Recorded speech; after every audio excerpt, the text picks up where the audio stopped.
Studio से ये जिस मॉर्निंग। मोमेंटम की बात कर रहे हैं और अगर कोई ग्लोबल अपसेट ना हो तो ये कंटिन्यू करेगा, ये आपका मत है।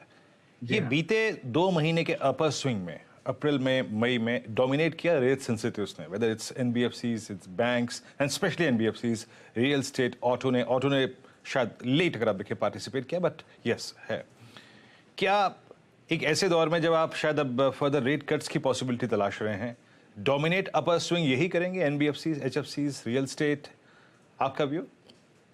तो मेरे ख्याल से देखिए, जिस तरह का वर्चस्व या lead banking and financial sector के स्टॉक्स ने लिया है, उनके क्वार्टरली परफॉर्मेंसेस ने भी उस तेजी को कॉर्रोबोरेट किया है।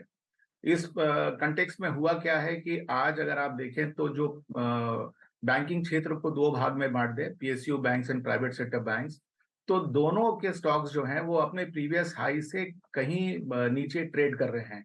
लेकिन अगर आप उनकी अर्निंग्स को देखें तो वो उससे कहीं ज्यादा ऊपर लेवल्स पर रहे हैं।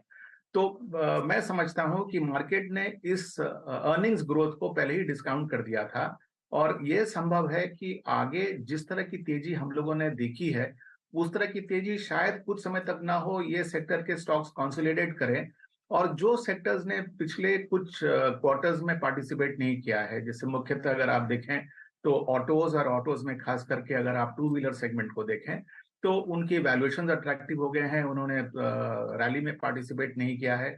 तो वो हो सकता है कि कुछ समय तक उनकी जगह पे स्टॉक प्राइस परफॉर्मेंस दें।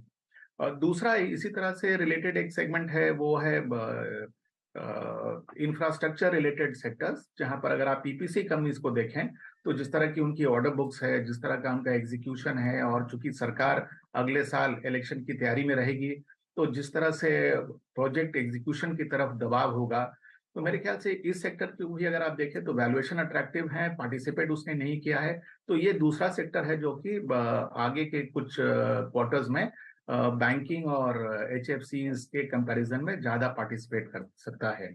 रही बात रियल एस्टेट की, चूंकि वो थोड़ा सा इनसे अलग है, तो इतने अग्रेसिव रेट हाइक के बावजूद अगर आप देखें तो कई हाउसिंग लोन के रेट्स अब 9% से ऊपर हैं, लेकिन रियल एस्टेट की ऑफटेक में, यानी कि जिस तरह से लोग रियल एस्टेट खरीद रहे हैं, उसमें कोई भी खास कमी नहीं देखा गया।